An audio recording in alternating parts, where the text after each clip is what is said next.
So I did have a couple of rough nights in the car. One pretty bad one. Um, Before I left Ottawa, I got the insurance, got my license back, that whole 9 yards. But uh, I guess there's some kind of law where you don't have to actually, they can't charge you for insurance until after a certain amount of days have passed. And the letter I received from them, I didn't say what date exactly that was going to be on.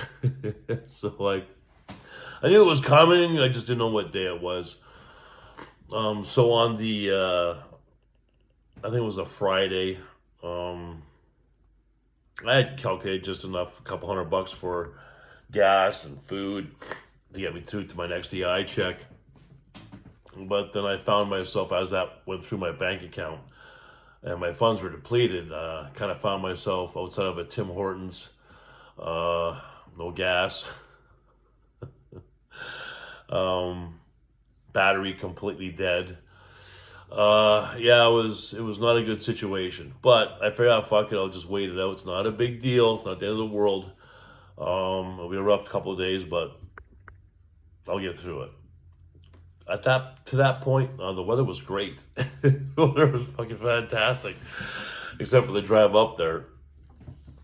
Um, yeah, so almost fucking froze to death. It was maybe not that much, but it was definitely a few millimeters of ice on the inside of the windshield. I'm fucking. I couldn't believe I managed to get to sleep. Huddle in my blankets, and you see just these fucking breath just.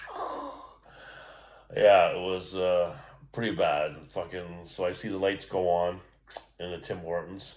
It was about 5 a.m. I guess is when they open.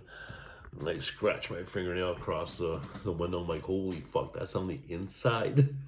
I run inside, and I'm, you know, cold to the point you don't know you're cold, really, until the warmth starts taking over your body. So I'm in Tim Hortons, and I'm trying to plug in my phone charger to call the tow truck for the battery. And fucking, I just start shaking, right? Fuck. Oh, yeah, it was, I wouldn't have survived another night of that. Good thing I'm pretty resilient. Uh, that was a rough fucking, rough night. Rough couple of nights. uh, yeah, so it was good to see my childhood friend again. He's very happy. Met his wife. We had breakfast together. Got himself a cabin, a plot of land. The army really took care of him. All the even that's the thing, right? He was telling me all the stuff he was going through. Um, the doctors, the medication, the psychiatrist. Get over that trauma. Like fuck, you know, he had quite a laundry list of shit that he had to deal with.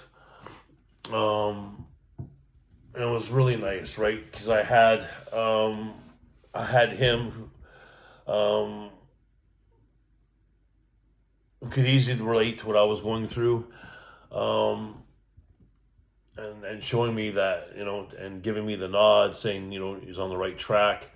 You're on the right track. But what the difference maker was his wife, right? He found the nurture he needed. Uh, I don't think he would have come out of that without her. No, dog. Sit. Good girl. Wash her paws. Otherwise, you're gonna make the house a little messy, eh? Yeah. Come on, stay. Back paw. This paw. All right, good girl. Go lay down.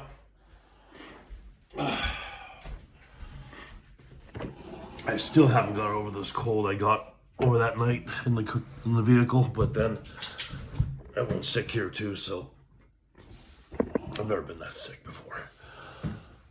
Yeah, so which made which made things so much better was his wife, talking to his wife. She's the principal of a school. Having her there as well. Because when you're doing self-healing and self-diagnosis and going through that shit, you can have some moments where can take a kind of a delusional kind of feeling. It's like, oh man, is this right? Is this right? Because it's not like I could have just went to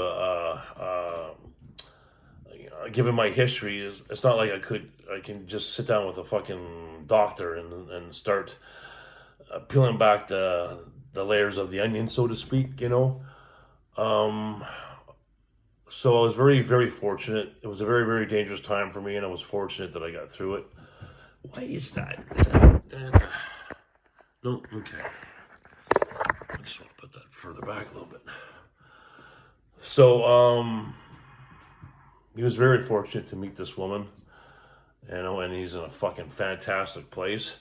But also, it was motivating to see an end result, I guess you could say. So that meant a lot to me, and I needed that conversation with him. So thank you, my friend. Cheers.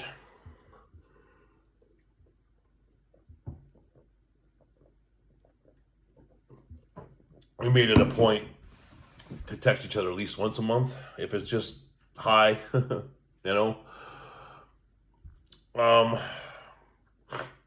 I think originally,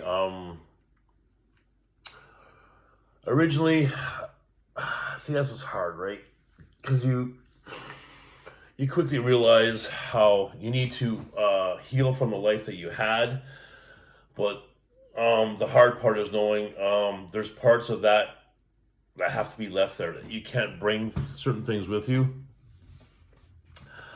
and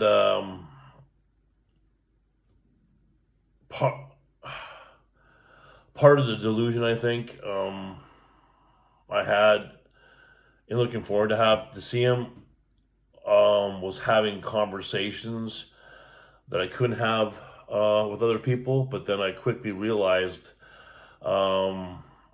even though we went through kind of the same things,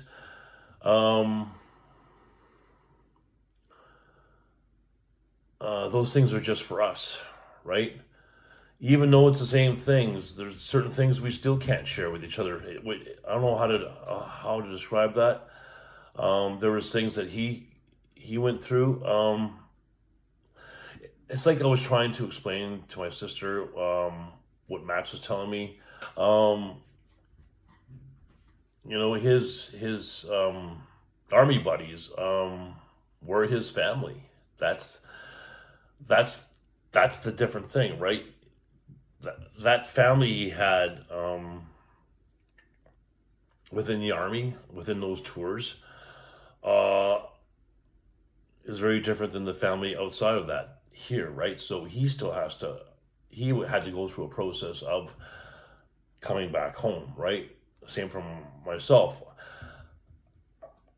I had a family and the same thing,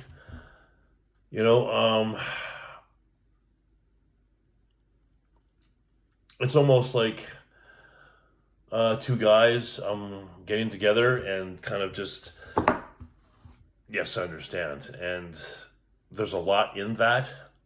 So I think for me, having that conversation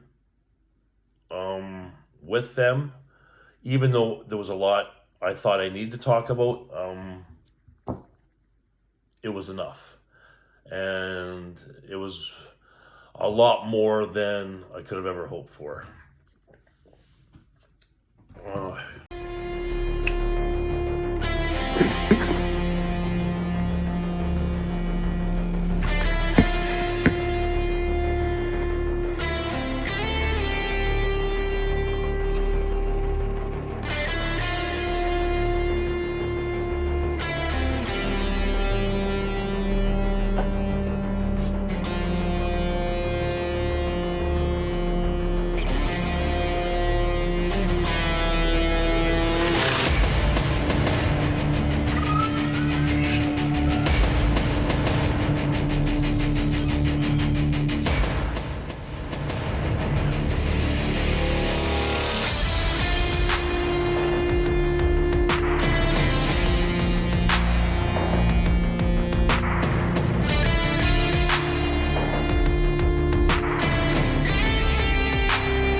That's all I got to add.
All ready for work.